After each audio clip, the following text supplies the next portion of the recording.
ஹதரத் சையதுல் முஃபஸ்ஸிரீன் இப்னு Abbas ரலியல்லாஹு அன்ஹுமா அவர்கள் ஹுதல்லில் முத்தகீன் என்ற வசனத்திற்கு தஃப்சீர் செய்யும் பொழுது தக்வாவிற்கு விளக்கம் சொல்கிறார்கள். அல் இம்திசாலு லி அவாமிரில்லாஹி தஆலா வஜ்தினாபு நவாஹீஹி தஆலா.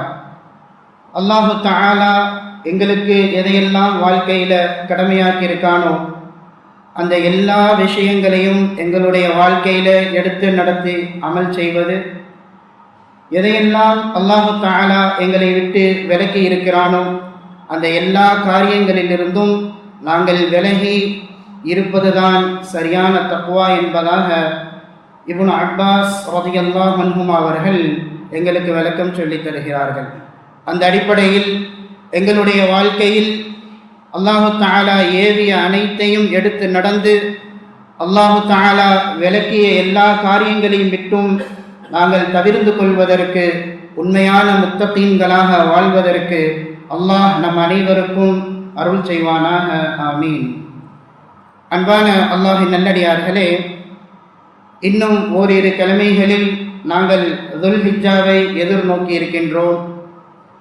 இந்த ஹஜ்ஜு எங்களுக்கு நிறைய பாடங்களை கற்றுத்தருகிறது. அதில் மிக முக்கியமான முதன்மையான ஒரு பாடமாக ஹஜ்ஜு கற்றுத்தருது. அதே பாடத்தை தான் நாங்கள் கடந்து வந்த ரமலானும் எங்களுக்கு கற்றுத்தந்தது. அதுதான் தக்வா, இறையச்சத்தை எங்களுடைய வாழ்க்கை முழுக்க நாங்கள் அமல் செய்வது, இறையச்சத்தின்படி நாங்கள் வாழ்வது. இதைத்தான் நாங்கள் கடந்து வந்த ரமலானும் வரக்கூடிய ஹஜ்ஜும் எங்களுக்கு முதன்மையான பாடமாக கற்றுத்தருகிறது. உதாரணமாக ஹஜ்ஜை எடுத்துக்கொண்டோம் என்று சொன்னால், நாங்கள் எஹ்ராமுடைய உடை அணிகிறோம். எவ்வளவு பெரிய செல்வந்தராக இருந்தாலும் சரி, எவ்வளவு பரம ஏழையாக இருந்தாலும் சரி, அவர்கள் அனைவரும் வெண்ணிற ஆடையைத்தான் அணிய முடியும். ஒரு செல்வந்தர் நினைத்தால் நான் உயர் ரகப்பட்ட ஆடைகளைத்தான் அணிவேன் என்று அவர் சொன்னால் அவரால் அப்படி அணிய இயலாது. அதுபோன்று சாதாரண உதாரணம், நாங்கள் எங்களுடைய உடல்ல எஹ்ராமுடைய ஆடை ஏறிவிட்டால் அத்தர் பூச இயலாது. சில நபர்களுக்கு அத்தர் பூசாமல் இருக்க இயலாது. இன்னும் சில நபர்கள் அத்தரை மட்டும் பூசி ஓட்டக்கூடியவங்கள்லாம் இருக்கிறாங்க. அப்ப யாராக இருந்தாலும், எவ்வளவு பெரிய உயர் ரக அத்தர்களாக இருந்தாலும், எங்களுடைய உடல்ல எஹ்ராமுடைய ஆடை ஏறிவிட்டால் நாங்கள் அத்தர் பூச இயலாது. அப்ப இந்த இரண்டு சாதாரண உதாரணங்கள் எங்களுக்கு கற்றுத்தரக்கூடிய பாடம், அல்லாஹ் எதை சொன்னானோ அதை மாத்திரம்தான் எங்களுடைய வாழ்க்கையில நாங்கள் எடுத்து நடத்த முடியும். அல்லாஹ் எதை தடுத்தானோ அது எங்களுக்கு விருப்பமானதாக இருந்தாலும் சரி, நாங்கள் விரும்பக்கூடிய ஆசைப்படக்கூடியதாக இருந்தாலும் சரி, அதை எங்களுடைய வாழ்க்கையில எடுத்து நடத்த இயலாது. அப்ப இந்த ஹஜ்ஜு தரக்கூடிய பாடம் குறுகிய காலம் மட்டுமல்ல, எங்களுடைய வாழ்நாள் முழுக்க அல்லாஹ் எங்களுக்கு எதை கட்டளையிட்டானோ அதை மாத்திரம்தான் நாங்கள் எடுத்து செயல்பட முடியும். அல்லாஹ் எதை தடுத்தானோ அதை எங்களுடைய வாழ்க்கையில செயல்படுத்த இயலாது. அது போன்ற இன்னொரு உதாரணம், ரம்யுல் ஜிமார். நாங்கள் ஷைத்தானுக்கு கல் எறிவோம். முதலாவது விஷயம், அங்கே ஷைத்தானுக்கு கல் அடிப்படுதாங்கிறது எங்களுக்கு விளங்காது. இரண்டாவது, அந்த பொடிக்கற்கள் ஷைத்தானை என்ன செஞ்சிட போது அப்படிங்கிறது எங்களுக்கு தெரியாது. ஆனாலும் நாங்கள் கல் எறிவோம், ஏண்டா அல்லாஹ் எங்களை ஏவி இருக்கிறான். அப்ப எங்களுடைய அறிவுக்கு எட்டாது, அல்லாஹ் அதுல என்ன ஹிக்மத் வச்சிருக்கான்னு எங்களுக்கு தெரியாது. நாங்கள் எல்லாம் கிதாபுகளை புரட்டி பார்ப்பதும் கிடையாது. ஆனாலும் நாங்கள் கல் எறிவோம், ஏண்டா அல்லாஹ் எங்களை ஏவி இருக்கிறான். அப்ப எங்களுடைய வாழ்க்கையில அந்த குறுகிய காலம் மாத்திரம் அல்லாமல் எங்களுடைய வாழ்நாள் முழுக்க அல்லாஹ் எதை எங்களுக்கு கட்டளையிட்டு இருக்கிறானோ அதைத்தான் எங்களுடைய வாழ்க்கையில செயல்படுத்தி அமல் செய்ய முடியும். அதுபோன்று அல்லாமா இப்னுல் கய்யிம் ரஹ்மத்துல்லாஹி அலைஹி அவங்க ஒரு உதாரணத்தை சொல்லுவாங்க. அதாவது, நான் முந்தி சொன்ன உதாரணங்கள் எல்லாம் வெளிரங்கமானது. இஹ்ராமுடைய அணிவது, அத்தர் பூசுவது, ஷைத்தானுக்கு கல் எறிவது, இதெல்லாம் வெளிரங்க உதாரணங்கள். ஒருவன் ஹஜ்ஜுடைய காலகட்டத்தில் மறைமுகமாக இருக்கும் போதும் அல்லாஹ் எதை தடுத்தானோ அதிலிருந்து முழுமையாக தடுத்து கொள்வான்.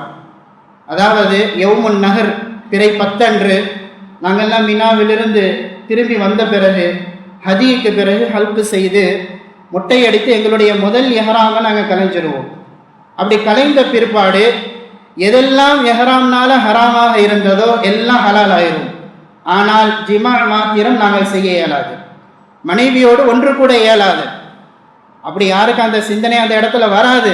ஆனாலும் அல்லாமா இப்னு கையிம் ரஹ்மத்துல்லாஹி அலைஹி சொல்றாங்க, ஒருத்தனுக்கு அவனுடைய எல்லா விதமான சாத்திய கூறுகளும் ஏற்பட்டு எல்லா விதமான அவனுக்கு வாய்ப்புகளும் இருந்தாலும் கூட அந்த இடத்திலே அவன் மனைவியை விட்டு விலகித்தான் இருப்பான்.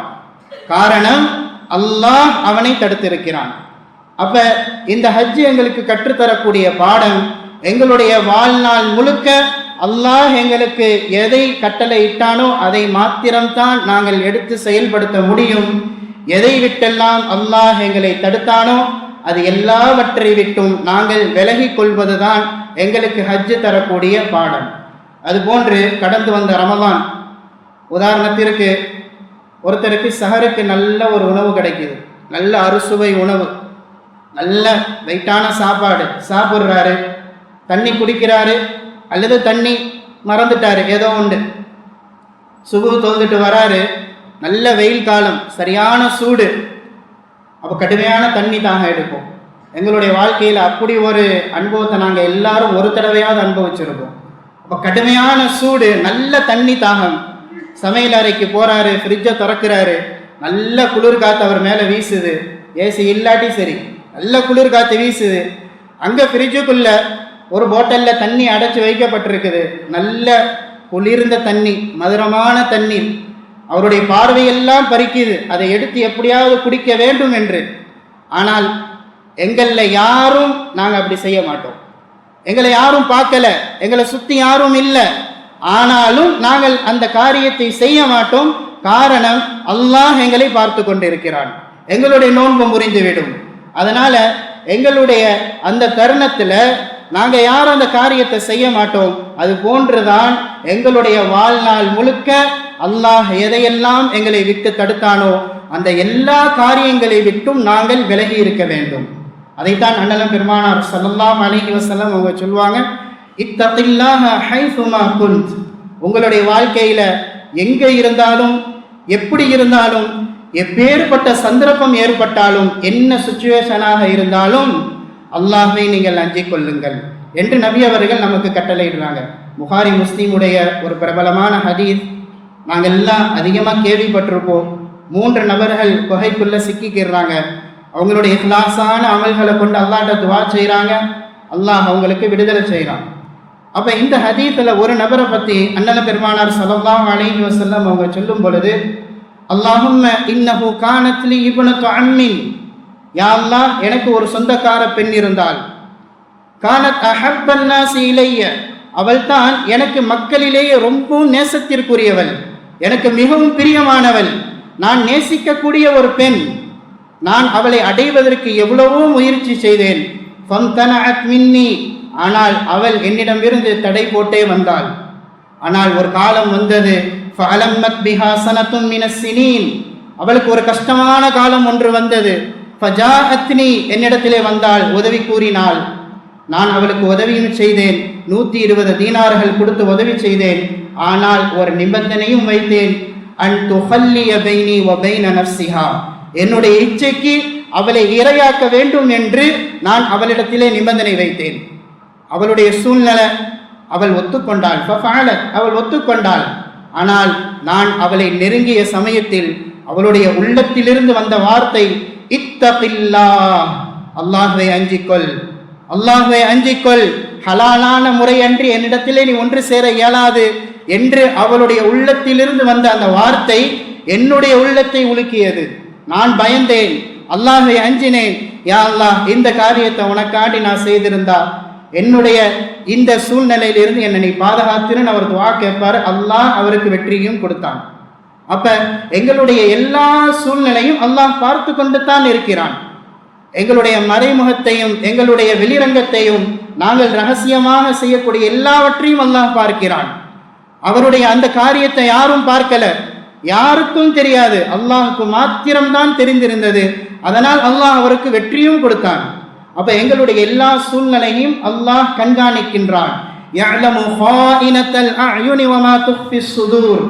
உங்களுடைய கண்கள் செய்யக்கூடிய மோசடிகள், உங்களுடைய உள்ளங்களிலே நீங்கள் மறைத்து வைத்திருக்கக்கூடிய எல்லாவற்றையும் அல்லாஹ் அறிகிறான். ஆக எங்களுடைய வாழ்க்கையில எந்த சந்தர்ப்பத்திலும் அல்லாஹுக்கு மாற்றமாக நாங்கள் செயல்பட இயலாது. ஏண்டா எங்களுடைய எல்லாவற்றையும் அல்லாஹ் கண்காணித்துக் கொண்டிருக்கிறான். ஒரு தடவை அலி ரலியல்லாஹு அன்ஹு அவங்கள்ட்ட ஒருத்தர் வந்து கேட்டாரு, தக்வா, தக்வா என்றால் என்ன என்று கேட்டார். அப்ப அலி ரலியல்லாஹு அன்ஹு அவங்க சொன்னாங்க, அல் ஹௌஃபு மினல் ஜலீல் வல் அமலு பித் தன்ஸீல் வல் ரிதா பில் கலீல் வல் இஸ்திஅதாது லியௌமிர் ரஹீல். அன்பான அல்லாஹ் நல்லடியார்களே, அலி ரலியல்லாஹு அன்ஹு அவங்க தக்வாவிற்கு 4 இலக்கணங்கள் சொன்னாங்க. எங்களுடைய வாழ்க்கையில அந்த 4 இலக்கணங்கள், தக்வாவிற்குண்டான அடையாளங்கள் இருந்தால் அல்ஹம்துலில்லாஹ், அல்லாஹுக்கு நாங்கள் நன்றி செலுத்தி இறுதி மூச்சு வரையிலும் அதிலே நாங்கள் நிலைத்து நிற்க வேண்டும். அப்படி எங்களுடைய வாழ்க்கையில ஏதோ ஒன்று தக்வாவுடைய அடையாளங்கள்ல இல்லைண்டா நாங்கள் அதை எடுத்து நடப்பதற்கு முயற்சி செய்ய வேண்டும். முதலாவது அலி ரலியல்லாஹு அன்ஹு அவங்க சொன்னாங்க, அல் ஹௌஃபு மினல் ஜலீல், அல்லாஹ்வை பற்றிய அச்சம் எங்களுடைய உள்ளத்துல எந்த சந்தர்ப்பத்திலும் இருந்து கொண்டே இருக்க வேண்டும். சஹாபாக்களுடைய வாழ்க்கையை எடுத்து பார்த்தா சுப்ஹானல்லாஹ், எப்படியெல்லாம் சஹாபாக்கள் அல்லாஹ்வை அஞ்சி இருந்தார்கள் எங்களுக்கு நிறைய இடங்கள்ல கிதாபுகள்ல பார்க்க இயலும். அல்லாமா இப்னு கதீர் ரஹ்மத்துல்லாஹி அலைஹி அவங்க அல் பிதாயா வன் நிஹாயா கிதாபில் பதிவு செய்கிறாங்க. உமர் ரலியல்லாஹு அன்ஹு அவர்களை பற்றி பதிவு செய்யும் போது, வகான யுரா ஃபீ வஜ்ஹிஹி ஹத்தானி அஸ்வதானி பிகத்ரத்தில் புகாஇ மின் ஹஷ்யத்தில்லாஹ். அல்லாஹ்வை பற்றி அஞ்சி அஞ்சி அல்லாஹ்வினுடைய அந்த பயத்தினால உமர் ரலியல்லாஹு அன்ஹு அவங்க அழுது அழுது அவங்களுடைய முகங்கள்ல அவங்களுடைய முகத்துல 2 கருமை கோடுகளை நாங்க பார்க்க இயலும். அந்த அளவிற்கு அல்லாஹ்வின் மீது அச்சம். அது போன்ற நிறைய சஹாபாக்கள் சொன்ன ஒரு வார்த்தை, குன்னா நத்ருக்கு மாலா பக்ஸவே, எங்களுடைய வாழ்க்கையில நிறைய ஹலாலான காரியங்களை நாங்கள் நிறைய விட்டிருக்கிறோம்.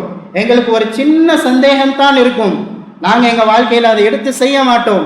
ஹதரம் மிம்மா பிஹி பக்ஸுன், ஏண்டா அதுல ஒரு சின்ன சந்தேகம் எங்களுக்கு வந்துடும், அது ஹலாலாக இருக்காதோ என்று எங்களுக்கு ஒரே ஒரு சின்ன சந்தேகம் வந்தாலும் அப்படி எங்களுடைய வாழ்க்கையில நிறைய ஹலால்களை நாங்க விட்டிருக்கிறோம். வமா தரக்னாஹு இல்லா மின் ஹஷ்யத்தில்லாஹ், அல்லாஹ்வின் மீது உள்ள பயத்தினால் தான் நாங்கள் அந்த எல்லா காரியங்களையும் விட்டோம் என்று நிறைய சஹாபாக்கள் இந்த வார்த்தையை பதிவு செய்கிறாங்க. அபு ஹனீஃபா ரஹ்மத்துல்லாஹி அலைஹி அவங்கள பற்றி வரலாறுகள்ல நாங்கள் பார்க்குறோம். அவங்க வளமையா ஒரு மஜ்லிஸ் நடத்துவாங்க, ஒரு வீட்டுடைய நிழல்ல மஜ்லிஸ் நடத்துவாங்க. அப்போ அந்த வீட்டுடைய சொந்தக்காரர் ஒருத்தர் அபு ஹனீஃபா ரஹ்மத்துல்லாஹி அலைஹிட்ட கடன் வாங்குறாரு. அப்ப அவர் கடன் வாங்கிய அந்த சமயத்திலிருந்து அபு ஹனீஃபா ரஹ்மத்துல்லாஹி அலைஹி அந்த நிழல்ல ஒதுங்குவது கிடையாது. அப்ப மக்கள் கேட்டாங்க, ஏன் நீங்க இவ்வளவு காலமா இந்த நிழல்ல தானே ஒதுங்கி கொண்டு இருந்தீங்க, இப்ப ஏன் ஒதுங்கிறது இல்லை என்று கேட்கும்போது அபு ஹனீஃபா ரஹ்மத்துல்லாஹி அலைஹி சொன்னாங்க, அவர் இதுவரையும் என்னிடத்துல எந்த கடனும் வாங்கல, நான் அவரிடத்துல தைரியமா ஒதுங்கி கொண்டிருந்தேன். ஆனா இப்ப அவர் என்கிட்ட கடன் வாங்கி இருக்கிறாரு, அவருடைய கடனை இன்னும் நான் திருப்பி மீட்டல. அப்ப இப்ப அவரிடத்திலிருந்து ஒரு சின்ன உதவி கூட நான் அடைவது ரிபாவாயிருமோ என்று நான் பயப்படுறேன். அப்ப சஹாபா அபு ஹனீஃபா ரஹ்மத்துல்லாஹி அலைஹி போன்ற தாபிஈன்களை பாருங்க, சாதாரண ஒரு விஷயம்தான், அது ஒரு ஹலாலான காரியம்தான். ஆனாலும் அவங்களுக்கு பயம், எங்க அது ரிபாவாயிருமோ, அல்லாஹ் ரசூலோடு போர் செய்வதற்கு சமமாக ஆயிருமோ என்று அவர்களுடைய அந்த பயம். இந்த பயத்தில் தான் அவர்களுடைய வாழ்க்கை முழுக்க அவங்க முத்தகீன்களாக கழித்தார்கள். ஆக எங்களுடைய வாழ்க்கையிலும் அப்பேற்பட்ட இரையச்சம் எந்த தருணத்திலும் இருக்க வேண்டும். இன்னும் சில சஹாபாக்களை ஹதீஸ் கிரந்தங்கள்ல பார்த்தா அல்லாஹ்வின் மீது உள்ள அச்சத்தினால தன்னுடைய உயிரை கூட மாய்த்திருக்கிறாங்க. சஹாபாக்களுக்கு சில தருணங்கள்ல ஷைத்தானுடைய ஏவுதலால சில சருகல்கள் ஏற்படும். அப்படி ஒரு சஹாபி தான் மாஹிசுல் அஸ்லமி ரலியல்லாஹு அன்ஹு அவங்க. மாஹிசுல் அஸ்லமி நீண்ட வரலாறு, நான் சுருக்கமா சொல்றேன். அவர் ஒரு பெண்ணோட முறைகேடாக தவறாக நடந்து கொள்வார். ஜினாவில் ஈடுபடுவார். அவருடைய உள்ளம் அல்லாஹ்வின் மீது அந்த அச்சத்தினால அவருக்கு நிம்மதி இல்லை. நபி அவர்கள்ட்ட வராரு, யார் ரசூலுல்லாஹ், நான் இந்த தவறை செஞ்சிட்டேன். அப்போ அது நீண்ட ஒரு ஹதீஸ். இறுதியாக நபி அவர்கள் அவருடைய இக்ரார் ஒத்துக்கொண்டதற்கு பிறகு அவருக்கு ஹத்திடும்படி, ரஜும் செய்யும்படி நபி அவர்கள் ஏவுறாங்க. அப்போ அவருக்கு சஹாபாக்கள் ரஜும் செய்கிறாங்க. இறுதியாக அவர் மரணிக்கவும் செய்கிறார். இப்போ இந்த உதாரணத்தில் நாங்கள் பார்ப்போம், அந்த சஹாபி நினைத்திருந்தால் அவர் யாருக்கும் தெரியாது, அந்த காரியத்தை அப்படி விட்டிருக்கலாம். ஆனாலும் அல்லாஹ் பார்த்து கொண்டிருக்கிறான்.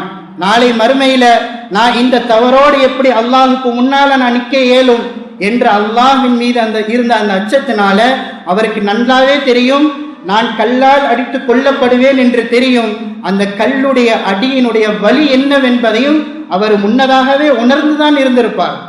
அப்படி இருந்தும் எனது உயிர் போனாலும் பரவாயில்லை, எனக்கு எவ்வளவு சிரமமாக இருந்தாலும் பரவாயில்லை, எவ்வளவு வலியை இருந்தாலும் நான் தாங்கிக் கொள்வேன், அல்லாஹுக்கு முன்னால் என்னால் நிற்க இயலாது. அப்ப இந்த அச்சம் சஹாபாக்களுடைய வாழ்க்கையில் இருந்துச்சு. சில சஹாபாக்களே இப்படி சொன்னாங்க, அஹ்லக நஃப்ஸஹு வகத் ஸதரல்லாஹு அலைஹி, அல்லாஹ்வே அவருடைய பாவத்தை மறைச்சு வச்சிருந்தான். ஆனா இவரை பாருங்க, இவர் அநியாயமா முன் வந்து இவரே ஒரு உயிரை மாய்த்து கொண்டாரு என்று சில சஹாபாக்கள் சொன்னாங்க. அப்ப நபி அவர்கள் அதற்கு பதில் சொன்னாங்க, என்ன சொல்றீங்க, யாரை பார்த்து என்ன சொல்றீங்க? லகத் தாப தௌபத்தன், அவர் மிக அழகான ஒரு தௌபா செய்திருக்கிறார். லவ் தாபஹா லவ் குஸிமத் அலா உம்மத்தின், அவருடைய இந்த தௌபாவை ஒரு சமுதாய மக்கள் அனைவருக்கும் பிரித்து கொடுத்தாலும் லகஃபத், அவர்களுடைய எல்லோருடைய பாவங்களும் மன்னிக்கப்படுவதற்கு இந்த தௌபாவே போதுமானது என்று நபி அவர்கள் அவருக்காக பேசினார்கள். ஆக எங்களுடைய எல்லா தருணங்களிலும் அல்லாஹ்வின் மீது உண்டான அச்சத்தை எங்களுடைய உள்ளத்தில் நாங்கள் தாங்கிக் கொண்டே இருக்க வேண்டும். அது போன்று இன்னொரு சஹாபி பெண்மணி இதே மாதிரி ஒரு நிலையில நபி அவங்கள்ட்ட வராங்க, வந்து சொல்றாங்க, யார் ரசூலுல்லாஹ், நான் இன்ன தவறு செஞ்சிட்டேன், நான் ஒரு முறைகேடான ஒரு பெரிய பாவத்தை செஞ்சிட்டேன், நான் ஜினா செஞ்சிட்டேன் என்று சொல்லும் பொழுது நபி அவர்கள், அந்த பெண் சொல்றாங்க, இதனால எனக்கு என்னுடைய வயிற்றுல ஒரு குழந்தையும் வளர்ந்து வருது. நபி அவர்கள் அந்த பெண்ணை அனுப்பி குழந்தையை பெற்றெடுத்து வாங்கன்னு சொல்றாங்க. திருப்பி வராங்க, குழந்தைய கையில ஏந்திக்கிட்டு வராங்க. நபி அவர்கள் திருப்பி அனுப்புறாங்க, போய் பால் கொடி மறக்கடிச்சிட்டு வாங்கன்னு. அந்த பெண் போறாங்க, அந்த குழந்தைய திருப்பி கையில பிடிச்சி கூட்டிட்டு வராங்க ரொட்டி துண்டுகளோட. இப்ப அந்த பெண்ணுக்கு ரஜம் செய்யப்படுது, அந்த பெண் மரணிக்கிறார்கள். அந்த சமயத்துல ரஜம் செய்யும் சமயத்துல ஹாலித் இப்னு வலீத் ரலியல்லாஹு அன்ஹு ஒரு கல் எடுத்து அடிக்கிறாங்க. அந்த பெண்ணுடைய முகத்துலவே அடிக்குது. இவங்க இரக்கமெல்லாம் படாம அந்த பெண்ணை கடுமையான வார்த்தைகளால திட்டுறாங்க. நீ அதற்கு தகுதியான பெண்ணு தானே என்பதை போன்று கடுமையான வார்த்தைகளை கொண்டு திட்டும் பொழுது நபி அவர்கள் அதை கேட்டுட்டு உடனே சொன்னாங்க, மஹ்லன் யா ஹாலித், ஹாலிதே என்ன பேசுறீங்க, யாரை பத்தி என்ன பேசுறீங்க, உங்க வார்த்தையை பார்த்து பேசுங்க. இந்த பெண் இருக்காங்களே, இவங்க செய்த தௌபா இருக்குது, இது எப்பேற்பட்ட தௌபா தெரியுமா? லவ் தாபஹா சாஹிபு மக்ஸின், ஒரு பெரிய பாவம் செய்த, ஒரு அநியாயமாக ஒருவருடைய பொருளை சூறையாடிய, அநியாயமாக அரசாங்கத்துடைய பொருளை சூறையாடிய ஒருவன் இதே பாவத்தை, இதே தௌபாவை செய்தால் லஹுஃபிர லஹு, அவனுக்கும் அல்லாஹ் மன்னிப்பை வழங்குவான். அப்பேற்பட்ட பெரிய ஒரு தௌபாவை இந்த பெண் செய்திருக்கிறாங்க, அதனால் அவங்களை திட்டாதீங்க என்று ஹாலித் ரலியல்லாஹு அன்ஹு பத்தி நபி அவங்க சொல்றாங்க. அப்ப இறுதியாக நபி அவங்க அந்த பெண்ணுக்கு ஜனாசா தொழு வைக்க போறாங்க.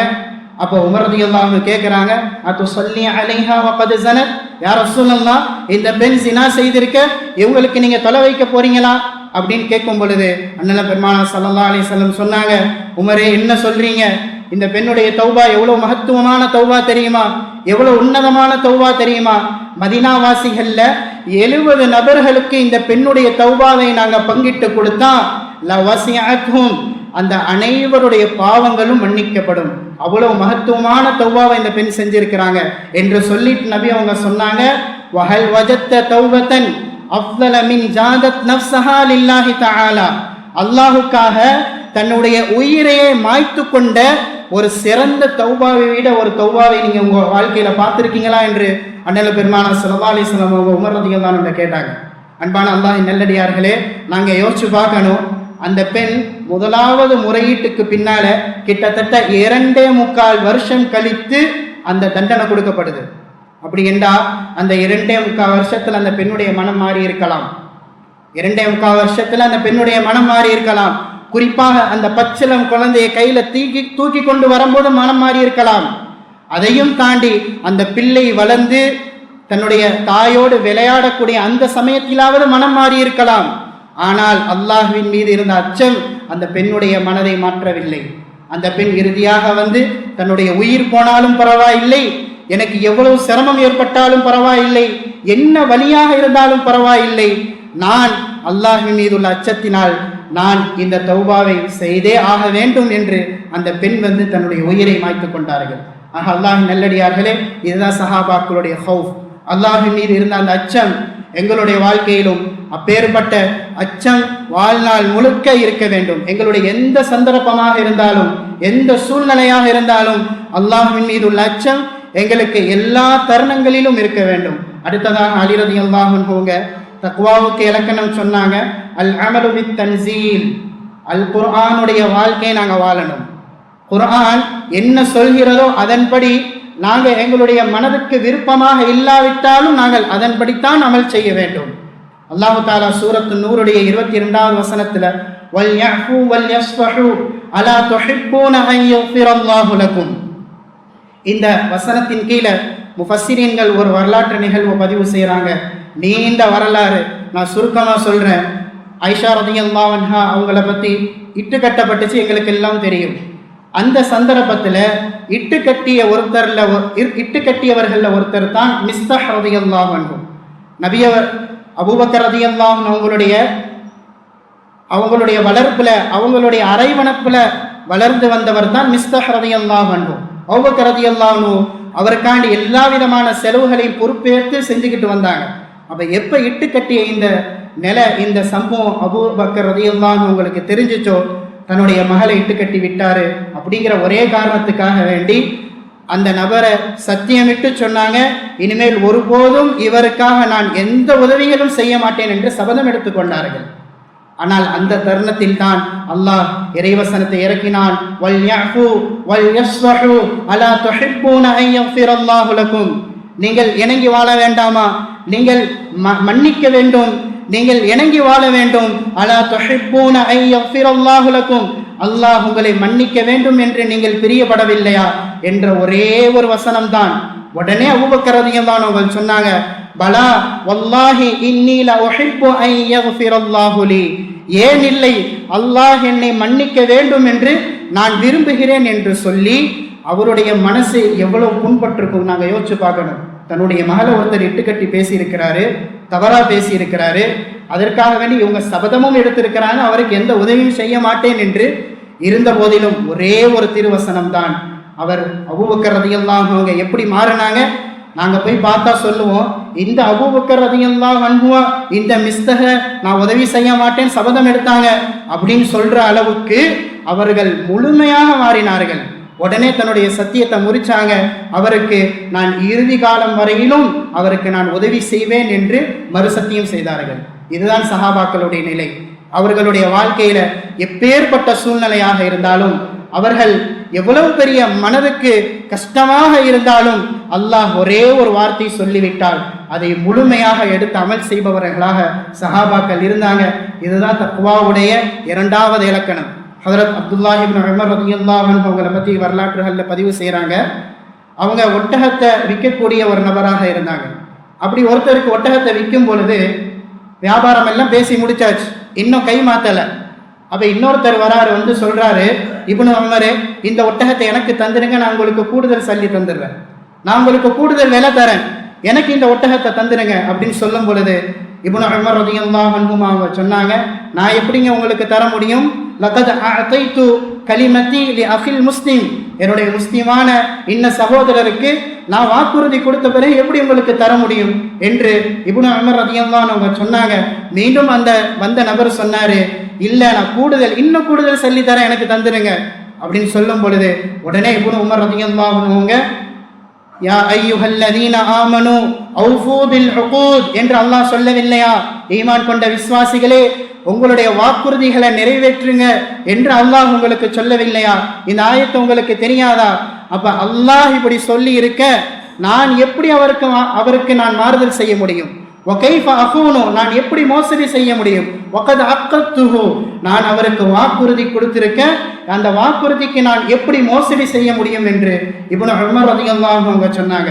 நான் சொல்லுவேன், இப்னு உமர் ரலியல்லாஹு அன்ஹு உங்களுக்கு இந்த உலகம் முழுக்க நான் உங்களுக்கு தரேன்னு சொல்லி இருந்தாலும் அந்த ஒட்டகத்தை கொடுத்துருக்க மாட்டாங்க. ஏண்டா அவங்க அல் குர்ஆனின்படி அமல் செய்யக்கூடியவங்களா இருந்தாங்க. அப்ப எங்களுடைய வாழ்க்கையில அல் குர்ஆனின்படி முழுமையாக நாங்கள் அமல் செய்யணும். இன்னைக்கு நாங்கள் சர்வசாதாரணமா இது போன்ற விஷயங்களை கடந்து போறோம். ஒரு 2-3 தினங்களுக்கு முன்னால ஒருத்தர் கால் செய்தாரு, மௌலானா இன்ன நபர் நல்ல ஒரு வியாபாரம் வந்துச்சு, நான் நல்ல செட் ஆயிருச்சு, கடைசியா ஒருத்தர் வந்தாரு, கூடுதல் விலை கொடுத்து நல்ல கூடுதல் சலுகைகளை கொடுத்து அந்த வியாபாரத்தை அவர் எடுத்துக்கிட்டு போயிட்டாரு. ரொம்ப நீண்ட நேரம் பேசினாரு. அவர் சொன்னாரு, இப்படி எல்லாம் செய்யறாங்க மௌலானா, எவ்வளோ பெரிய மோசடி செய்யறாங்க என்று அவர் சொன்னார். இன்னைக்கு இது போன்ற விஷயங்கள்ல வியாபாரங்கள்ல நாங்கள் சர்வ சாதாரணமாக கடந்து போறோம். அண்ணல பெருமானார் ஸல்லல்லாஹு அலைஹி வஸல்லம் அவங்க சொன்னாங்க, லா யபீஉல் முஃமினு அலா பைஇ அஹீஹி, ஒரு முஃமினுடைய தன்மை என்ன தெரியுமா, பேசி முடிக்கப்பட்ட ஒரு வியாபாரத்துல குறுக்கிட மாட்டார். இதுதான் ஒரு முஃமினுடைய தன்மை. சஹாபாக்கள் குறுக்கிடுவது மாத்திரமல்ல, அவர்களுடைய நிலை வியாபாரத்தில் எப்படி இருந்ததுன்னா, இன்னைக்கு அவருக்கு வியாபாரம் நடந்தால் தன்னுடைய மற்ற சகோதரர்கிட்ட பார்த்து சொல்லுவாங்க, அந்த பாட்டியை அங்க அனுப்புவாங்க, என்னுடைய அந்த சகோதரருக்கு இன்னைக்கு வியாபாரம் நடக்கல, நீங்க அங்க போய் அவர்கிட்ட வியாபாரம் செய்யுங்க என்று சொல்லுவாங்க. இதுதான் சஹாபாக்கள். லா யுக்மினு அஹதுக்கும் ஹத்தா யுஹிப்ப லி அஹீஹி மா யுஹிப்பு லி நஃப்ஸிஹி, ஒரு முஃமின் பரிபூர்ண முஃமினாக ஆக முடியாது, தனக்கு எதை பிரியப்படுறானோ அதே விஷயத்தை மற்ற முஸ்லிமான சகோதரர்களுக்கும் பிரியப்படாதவரை ஒருவர் பரிபூர்ண முஃமினாக ஆக முடியாது என்று நபி அவர்கள் நமக்கு சொல்லி தந்தாங்க. அப்ப எங்களுடைய வாழ்க்கையில இது போன்ற விஷயங்கள்ல நாங்க ரொம்ப கவனமா இருக்கணும். ஒரு முஃமின் இந்த இன்டென்ஷன்ல இந்த நியத்துல அவன் வியாபாரம் செய்ய மாட்டான். நான் மாத்திரம்தான் நல்லா இருக்கணும், நான் மாத்திரம்தான் எந்நேரமும் எல்லா காலமும் பஜார்ல நான் தான் முதல்ல இருக்கணும், நான் தான் நம்பர் 1 இருக்கணும் அப்படிங்கிற இன்டென்ஷன்ல எந்த முஃமினும் வியாபாரம் செய்ய மாட்டான். அப்துர் ரஹ்மான் இப்னு அவுஃப் ரலியல்லாஹு அன்ஹு அவங்களை பத்தி வரலாறுகள்ல பதிவு செய்யறாங்க. அப்துர் ரஹ்மான் இப்னு அவுஃப் ரலியல்லாஹு அன்ஹு அவங்க அன்றைய தினத்துடைய வியாபாரத்தை முடிச்சுக்கிட்டாங்க அப்படின்னு சொன்னா, அவங்களுக்கு தேவையான அளவு லாபம் கிடைத்து விட்டால் உடனே அங்கிருந்து அவங்க புறப்பட்டு செல்வாங்க. செல்லும் பொழுது சில சதகாக்கள் செஞ்சுட்டு போவாங்க கிடைத்த லாபத்திலிருந்து. அப்ப கூடுதலாக இந்த துஆவும் செய்வாங்க, பாரக்கல்லாஹு லிமன் ஜாஅ பஅதி, எனக்கு பின்னால் இந்த இடத்துல யார் வியாபாரம் செய்யறாரோ யா அல்லாஹ் அவருக்கு நீ நல்ல பரக்கத்து செய். ஏண்டா வகத் அகல்து கிஃபாயத்தில் யௌம், இன்றைய தினத்துடைய லாபத்தை போதுமான அளவை இன்னைக்கு எனக்கு என்ன போதுமோ அதை நான் எடுத்துக்கொண்டேன், அதனால நான் போறேன், இந்த இடத்துல வியாபாரம் செய்பவருக்கு நீ பரக்கத்து செய் என்று சஹாபாக்கள் எல்லோருக்கும் எல்லாம் கிடைக்க வேண்டும் என்ற நியத்துல தான் அவங்களோட வியாபாரம் இருந்துச்சு. அப்ப எங்களுடைய வாழ்க்கையிலும் நாங்க அந்த மாதிரி ஒரு சூழ்நிலைகளை ஏற்படுத்தி கொள்ள வேண்டும்.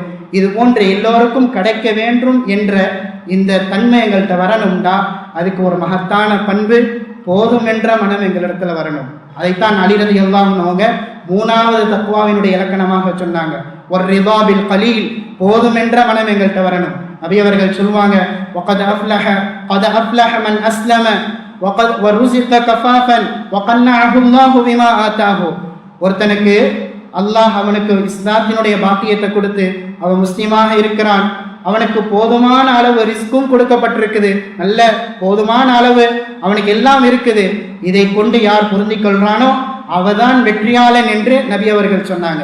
ஏன்னா அவன்கிட்ட இருக்க மாதிரி ஒரு நிம்மதி இந்த உலகத்துல யார்கிட்டையும் பார்க்க இயலாது. யார்கிட்ட போதும் என்ற மனம் இருக்குதோ அவனை மாதிரி ஒரு நிம்மதியான ஒருத்தனை இந்த உலகத்துல பார்க்கவே இயலாது. அல்லாமா ஹஸனுல் பஸ்ரி ரஹ்மத்துல்லாஹி அலைஹி அவங்கள்ட்ட சில நபர்கள் வந்தாங்க. வரும்போது அவங்க காஞ்ச ரொட்டியையும் சாதாரண தண்ணியும் வச்சு சாப்பிட்டு கொண்டு இருந்தாங்க. அப்போ வந்தவர்கள் கேட்டாங்க, ஏன் நல்ல சாப்பாடு சாப்பிடக்கூடாதா, நல்ல மதுரமான பானங்கள் அணியக்கூடாதா, குடிக்கக்கூடாதா அப்படின்னு கேட்கும் பொழுது ஹஸனுல் பஸ்ரி ரஹ்மத்துல்லாஹி அலைஹி சொன்னாங்க, ஹாதா மின் நிஅமில்லாஹ், சுப்ஹானல்லாஹ், பாருங்க இருப்பது என்னவோ காஞ்ச ரொட்டி சாதாரண தண்ணி அதை வச்சு சாப்பிட்டுக்கிட்டு இருக்கிறாங்க. ஆனா அவங்க சொல்றாங்க இது அல்லாஹ் எங்களுக்கு செய்த நிஅமத். அப்ப யார்கிட்ட போதும் என்ற மனம் இருக்குதோ அவங்க தான் அல்லாஹ்வுடைய நிஅமத்தை வழங்குவாங்க. ஏன்னா நபி அவங்க சொன்னாங்க, உன்துரு இலா மன் ஹுவ அஸ்ஃபல மின்கும் வலா தன்துரு இலா மன் ஹுவ ஃபௌககும் ஃபஹுவ அஜ்தரு. நீங்க உங்களுடைய வாழ்க்கையில உங்களுக்கு கீழே உள்ளவங்க, உங்களுடைய கீழ்த்தரத்துல உள்ளவங்களை நீங்க பாருங்க, உங்களுக்கு மேல் தரத்துல உள்ளவங்களை நீங்க பார்க்காதீங்க. அதுதான் உங்களுக்கு சிறந்தது. அப்பதான் நீங்க அல்லாஹுக்கு நன்றி செலுத்துவீங்க. அப்ப எங்களுடைய மேல் உள்ளவங்களை பார்த்தா நாங்க நன்றி செலுத்துவோமா?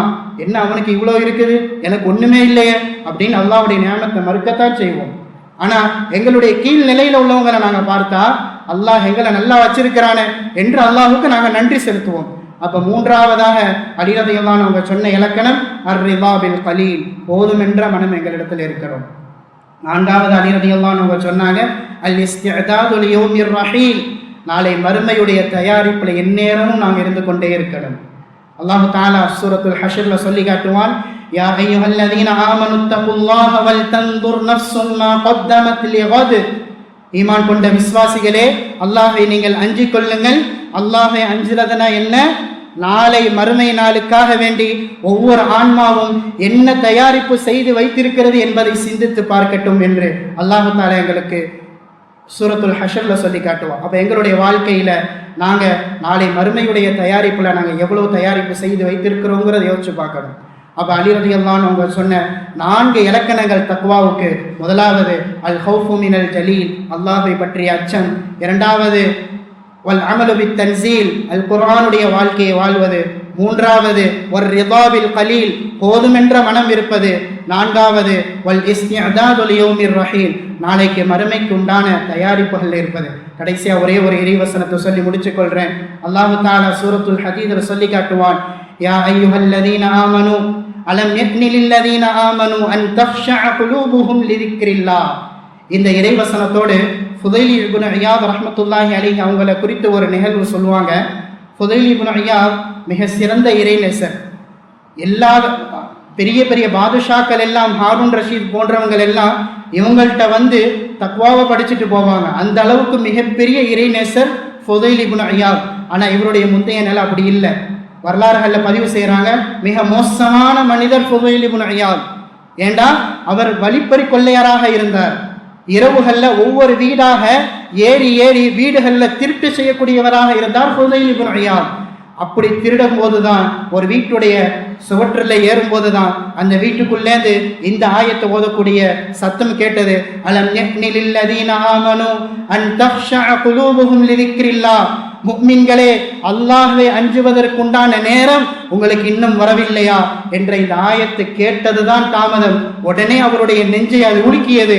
உடனே அவர் சொன்னார், பலா யா ரப், யா அல்லாஹ், ஏன் இல்லை, கத் ஆன, அல்லாஹ்வை அஞ்சுவதற்குண்டான நேரம் வந்துவிட்டது என்று ஃபுதைல் இப்னு இயாத் சொன்னாங்க. அப்ப கடைசி அவங்களுடைய நிலை எப்படி மாறினுச்சேண்டா, இரவா திருடி கொண்டு இருந்தவர் இரவு முழுக்க நின்று வணங்கக்கூடிய மனிதராக மாறினார். அப்ப இப்ப நாங்க யோசிச்சு பார்க்கணும். இப்ப எங்களுக்கு முன்னால் அந்த ஆயத்து சொல்லப்படுது, அலம் யக்னி லில்லதீன ஆமனு அன் தக்ஷஅ குலூபுஹும் லிதிக்ரில்லாஹ், முஃமின்களே அல்லாஹ்வை அஞ்சுவதற்குண்டான நேரம் எங்களுக்கு வரவில்லையா? நாங்கள் சொல்வோம், பலா யா ரப், கத் ஆன, ஏன் இல்லையா அல்லாஹ், எங்களை உன்னை அஞ்சுவதற்குண்டான நேரம் எங்களுக்கு வந்து விட்டது என்று நாங்கள் கூறி எங்களுடைய வாழ்க்கை முழுக்க அல்லாஹ்வை அஞ்சக்கூடியவர்களாக நாங்கள் வாழ்ந்து அல்லாஹ்வினுடைய முழுமையான பொருத்தத்தை அடைவதற்கு வல்ல ரஹ்மான் நம் அனைவருக்கும் அருள் செய்வானாக. யா அல்லாஹ், எங்களுடைய வாழ்நாள் முழுக்க உன்னை அஞ்சி வாழக்கூடியவர்களாக எங்களை ஆக்குவாயாக. யா அல்லாஹ், எங்களுடைய பிச்சலங்கள், எங்களுடைய குடும்பத்தார்கள், எங்களை சுற்றி இருப்பவர்கள் அனைவரையும் உன்னை அஞ்சி வாழக்கூடியவர்களாக ஆக்குவாயாக. உலகத்திலே உள்ள அனைத்து முஸ்லிமான ஆண் பெண்களுக்கும் உன்னை அஞ்சி வாழக்கூடியவர்களாக ஆக்குவாயாக. யா அல்லாஹ், உலகத்திலே முஸ்லிம்கள் எங்கெல்லாம் ஒடுக்கப்படுகிறார்களோ அவர்களுக்கு நிரந்தர வெற்றியை தருவாயாக. இஸ்லாமை முஸ்லிம்களையும் நீ மேலோங்க செய்வாயாக, கண்ணியப்படுத்துவாயாக. எங்களுடைய நாட்டங்களை நிறைவேற்றி தருவாயாக. ரப்பனா ஆத்தினா ஃபித் துன்யா ஹஸனா وفي الآخرة حسنة وقنا عذاب النار وصلى الله على سيدنا محمد وآله وصحبه أجمعين وآخر دعوانا أن الحمد لله رب العالمين.